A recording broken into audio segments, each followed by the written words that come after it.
The morning I found the NDA under my coffee cup, I knew they were planning a corporate execution, and I was the main course. It wasn't folded, it wasn't even subtle. Just sitting there like a mafia calling card, right next to the HR-branded stress ball I never asked for and a lukewarm paper cup of communal sludge they called coffee. Hand-delivered at 7:43 a.m. No email, no warning. Just initials in red ink. LM, Lauren Meeks, HR vulture who smiled like a botoxed guillotine. I hadn't even sat down yet when the message popped up on Slack. Hey, quick sync before your review. The smiley face was the bullet. I was already bleeding. See, I wasn't just the top seller at Clarium Tech. I was the reason they hit Q4 targets at all.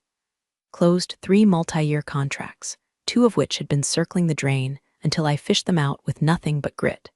A 6-hour call to Singapore and 2 Xanax. I didn't just hit quota, I tripled it. But apparently, that was the problem. Success here had a ceiling, and it was shaped like Jeff's fragile ego.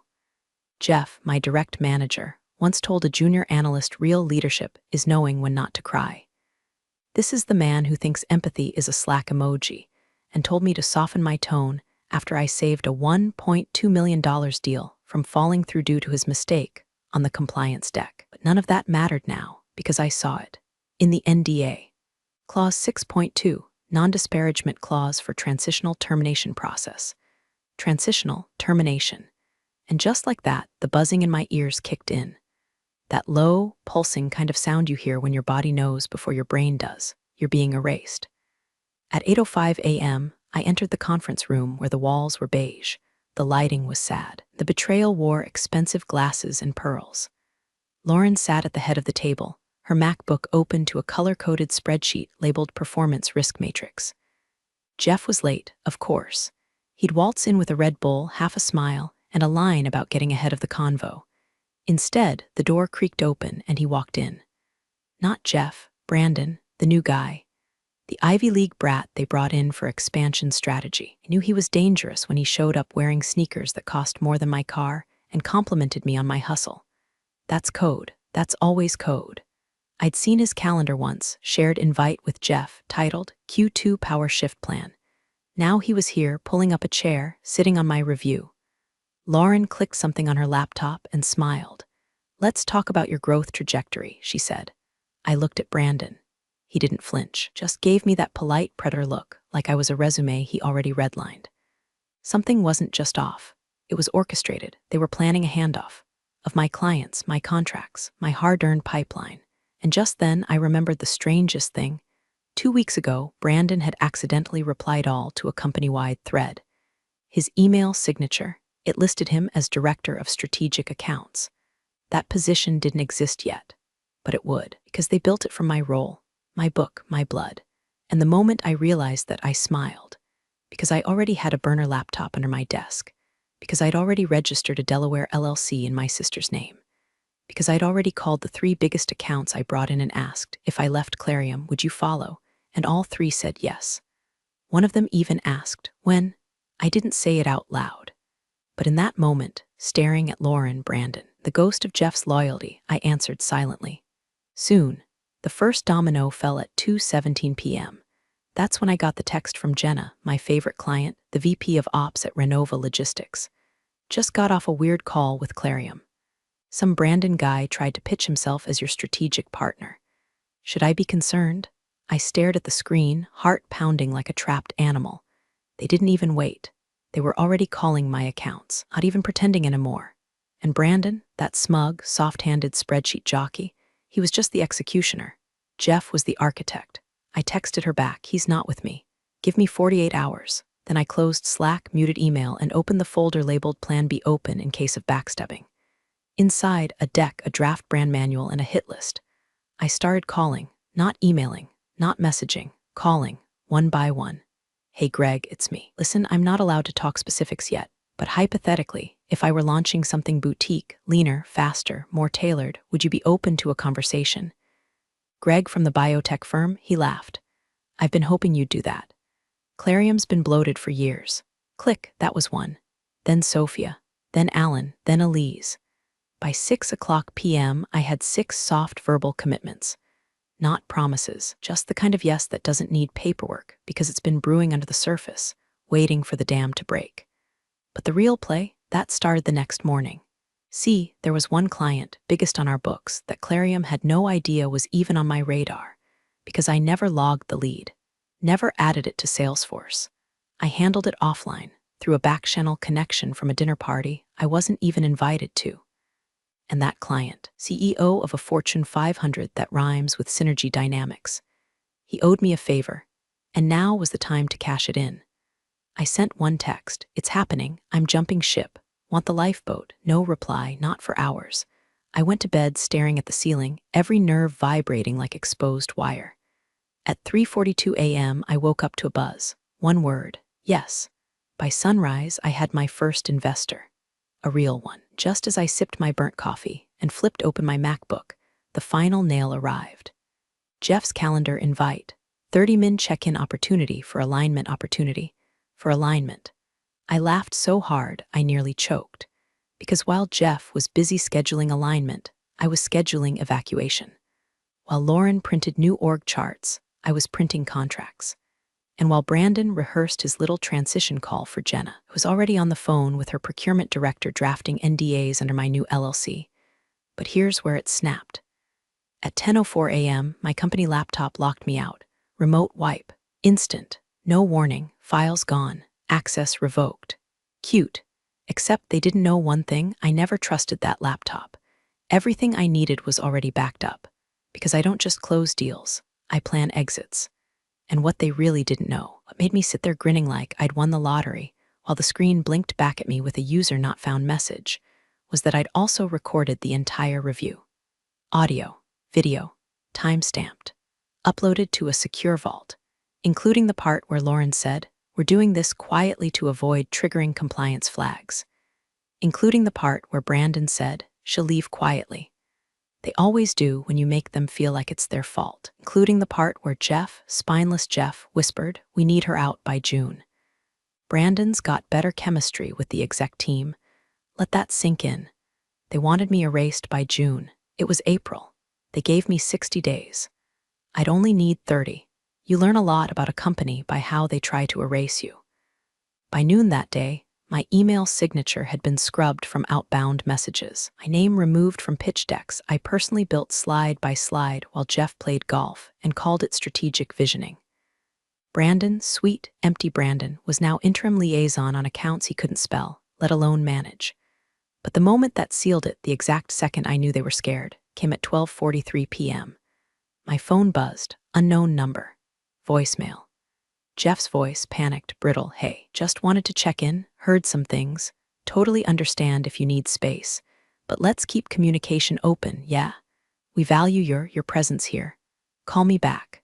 Presence. Like I was a ghost. I didn't call back. I forwarded it to my lawyer.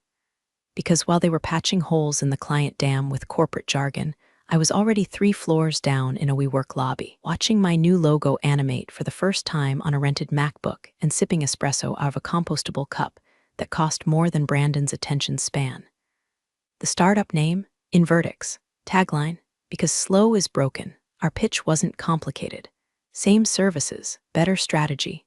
No Jeff. By day 5 post-wipeout, I had converted my Google Doc manifesto into a working pitch deck. Day 6, had a ghost designer on Fiverr rebrand the site in 12 hours flat.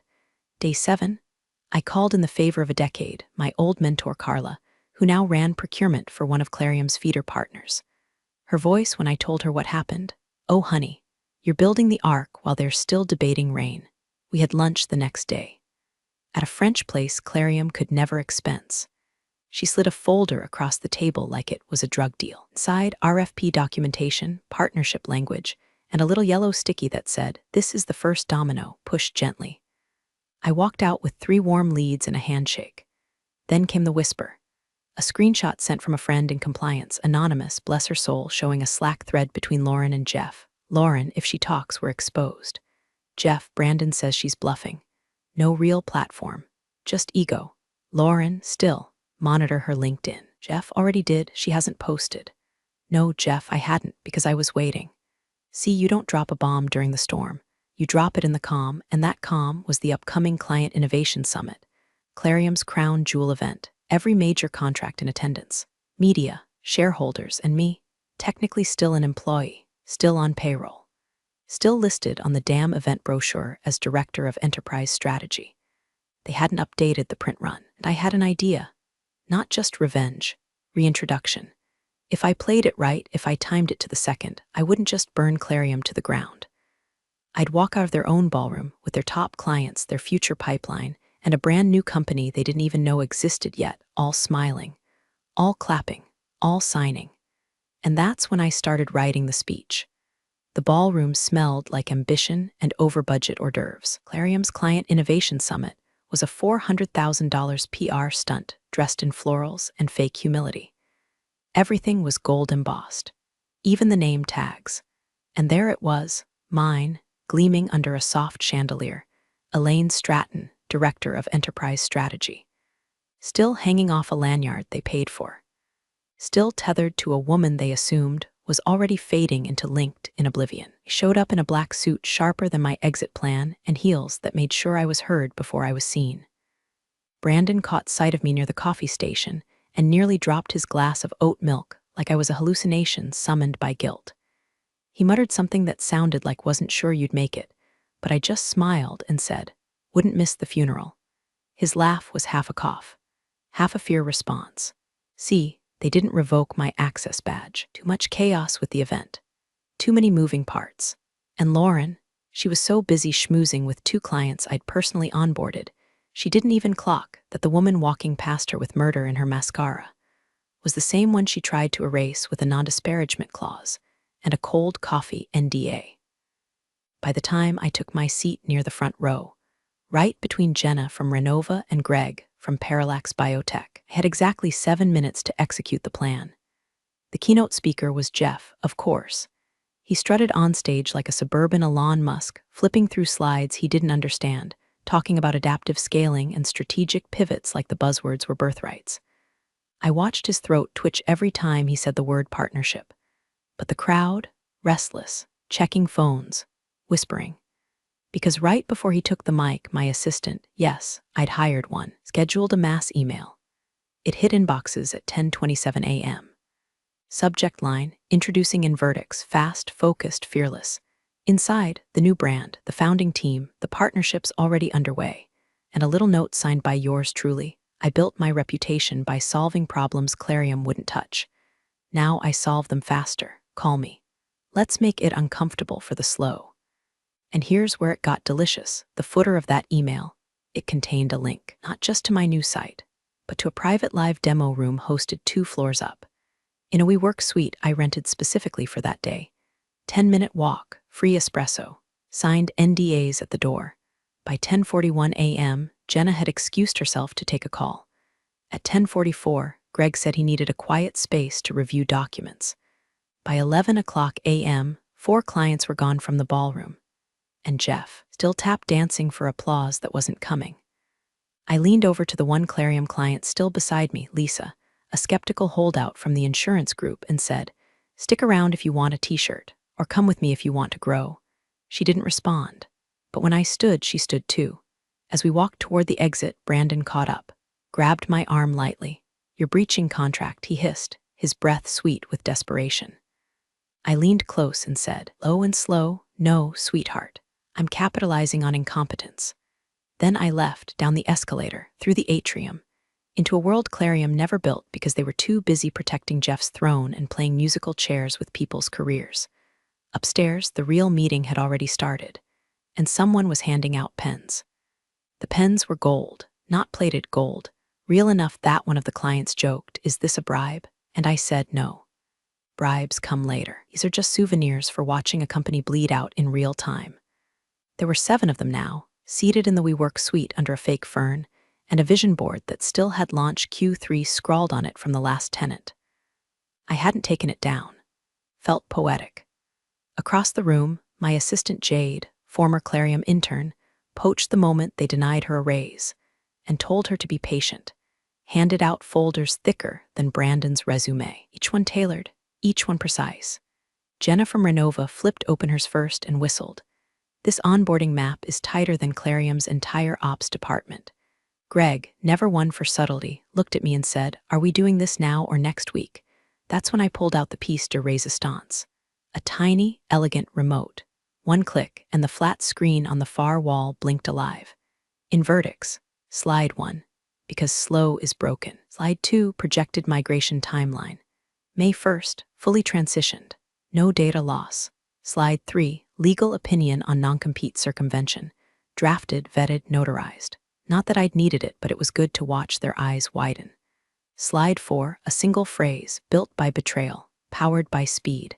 I watched their posture shift, that subtle lean forward, that moment when possibility outweighs loyalty. By the time we hit slide 8, showing our exclusive pricing model and Clarium's padded consultant fees side by side, Jenna laughed so hard she nearly choked on a pistachio.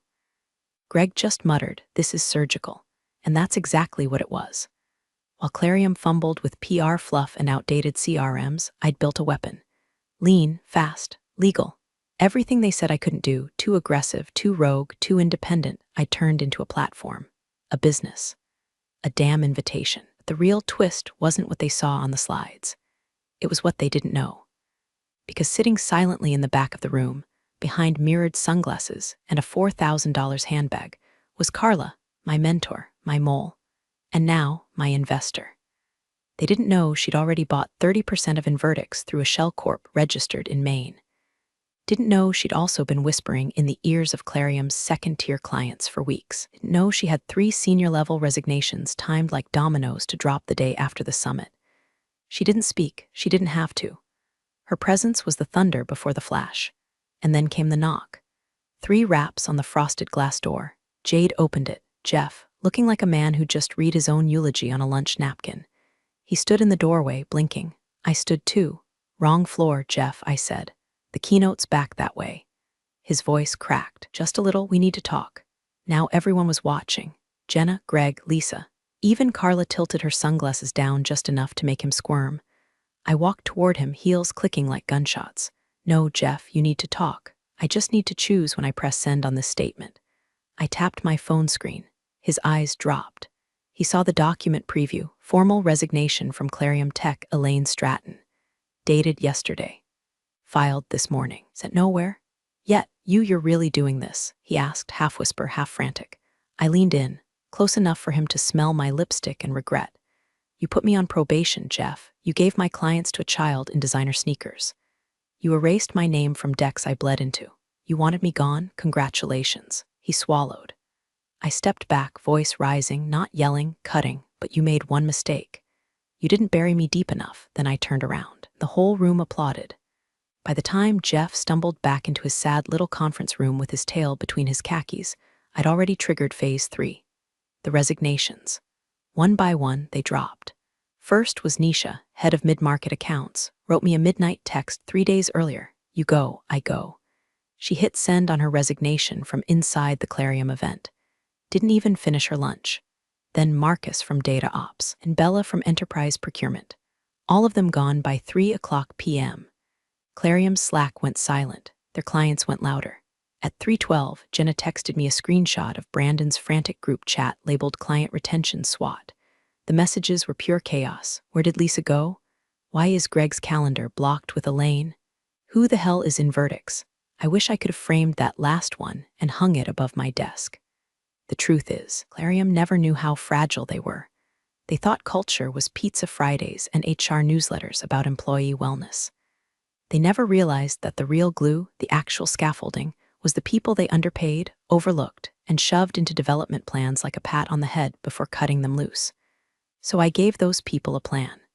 I offered equity, real shares, day 1 buy-in. No fake incentive tiers, no gatekeeping. Jade became chief of ops within 48 hours. Nisha, head of growth. Marcus, CTO. Clarium treated us like parts. I turned us into partners. And just as the ink dried on the final onboarding packet that afternoon, my phone buzzed again. Blocked number. I let it go to voicemail. It was Lauren. "Elaine, listen. We understand things got off track. Jeff's been placed on a performance plan.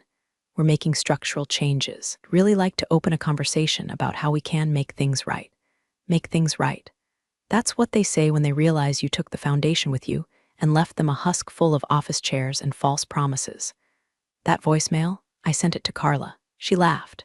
You broke them before the SEC ever could, but Clarium wasn't done flailing. At 6:42 p.m., my inbox pinged. Subject: urgent cease and desist. They accused me of client poaching. IP theft. Brand confusion. Cute. Too bad all client records I used were collected outside the Clarium environment. All conversations documented. All transition terms reviewed by legal. And best of all, I wasn't the one talking. Jade was. Invertix wasn't owned by Elaine Stratton on paper. It was owned by Ellery & Co. Holdings, a shell I'd formed last year when Jeff first forgot to credit me in a QBR. Carla helped me build it. And now, Clarium wasn't just chasing ghosts. They were trying to sue a shadow they couldn't touch. So I did what any rational woman in my position would do. I wrote them back. Short, sweet, legal. I no longer represent your interests. Kindly direct all further communication to my legal team, or better yet, keep watching the news. And then I attached the press release. Invertix raises $5.2 million in seed funding to disrupt legacy B2B infrastructure. Names of every major investor. Quotes from 3 ex-Clarium clients. Photo of me on the balcony of our new office with the tagline, "Sometimes the only way to rebuild is to burn first." Scheduled to go live at 9 a.m. sharp. The next morning. On TechCrunch, Bloomberg, and yes, LinkedIn. I didn't just launch a company. I built the spectacle of their demise. And soon, the whole damn industry would be watching them crumble in public. We scaled in real time, quietly, efficiently, without apology. But first, I had one more move to make, and it wasn't business, it was personal. The personal part started with an old Gmail draft titled, "If I ever have to burn it all down." It was a folder, buried in a folder, hidden behind a fake label that looked like budget receipts. Inside were screenshots, voicemails, recordings, a treasure map of every microaggression, every undermining comment, every backroom betrayal Jeff and Lauren ever thought they'd whispered into the void. Like the time Jeff emailed Brandon and CC'd Lauren, "We need someone who plays ball." Elaine's 2 alpha doesn't inspire team confidence. Or the Slack message from Lauren during a salary discussion, "Let's hold the raise." She doesn't seem desperate to leave yet. Or my favorite, Brandon's drunk voice memo accidentally sent to the group thread after last year's holiday party. "We'll just wait for her to implode." Women like that always do.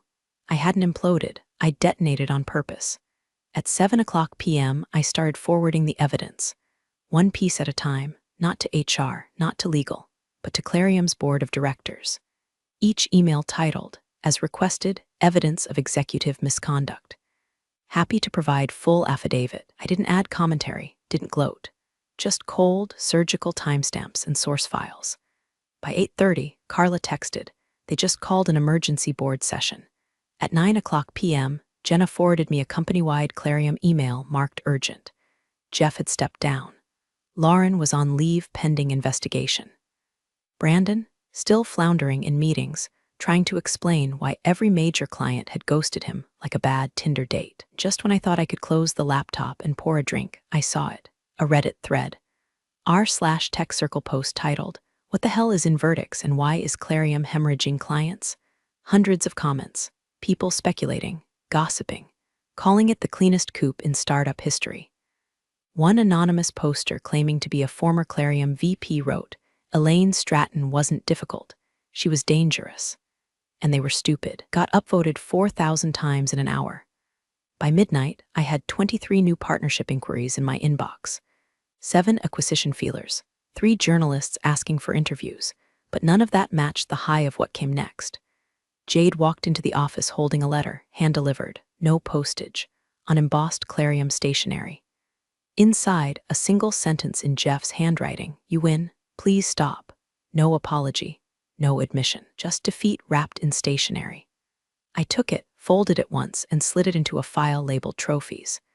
Then I turned back to Jade and said, "Print that email we drafted." She grinned, because the final move was the announcement, the one that would salt the earth behind me, a hiring call. Invertix is recruiting, Clarium alumni encouraged to apply. With one line at the bottom in bold, "We don't do probations, we build empires." Scheduled to go live at sunrise, not for revenge, not for clout, but for every person who ever sat in a review room across from someone like Jeff, with numbers that should have earned them a crown, but got handed a leash instead. Sunrise hit the office windows like applause. By 6:03 a.m., the hiring post was already viral. By 6:11, Invertix was trending on Twitter. By 6:17, someone from Clarium's recruiting department accidentally applied. I didn't even have time to sip my coffee before the press calls started. Jade was juggling media requests like a pro, New York Times, Business Insider, some obnoxious tech bro podcast begging for the exclusive teardown. But I wasn't interested in narratives shaped by people who'd never been told to smile more while outperforming everyone in the room. So I gave my own version. One tweet. Plain white background. Black text. Photo of me and the Invertix team under the glow of our newly printed logo, champagne in hand. They put me on probation. I built a company. Then I took theirs. Below that, a hashtag. Hash built by fire, the internet did the rest. Meanwhile, Clarium's shareholders were in full meltdown. An internal memo leaked to TechCrunch detailed the revenue drop. Nearly 40% of their Q3 forecast had already evaporated. Clients didn't just leave, evacuated. Procurement offices now flagged Clarium contracts as under review. Partners paused. Vendors demanded new terms. The brand, once smug and self-satisfied, was radioactive. But the crown jewel, the cherry-slathered, gold-plated final twist, Carla bought controlling interest in Clarium through a holding company, quietly, legally, brilliantly. 3 weeks after Jeff's resignation, she walked into their boardroom wearing all white, smiled at the remaining execs and said, "Let's restructure." Her first act, dissolve the enterprise strategy division. Her second, license Invertix's platform at full market rate. She called me after the vote, didn't say a word, just played a voice memo. "Jeff, she'll never make it on her own. Women like that burn out." Then she laughed, and I laughed, and I opened the bottle of champagne I'd been saving since the day I registered the LLC. Now Clarium is a cautionary tale passed around corporate happy hours like urban legend. Jeff consults for mid-tier tech firms no one's heard of. Lauren's coaching female empowerment workshops on Zoom. Brandon went silent, deleted LinkedIn. Rumor has it he's working on a DTC dog treat startup. And me? I take meetings I want. I work with people who get it. I lead a company forged from ash and arrogance. We don't do toxic. We don't do titles. We definitely don't do probation. I built an empire from their paperwork. And every time someone asks me how it started, I smile and say, they handed me a pink slip, so I turned it into a blueprint.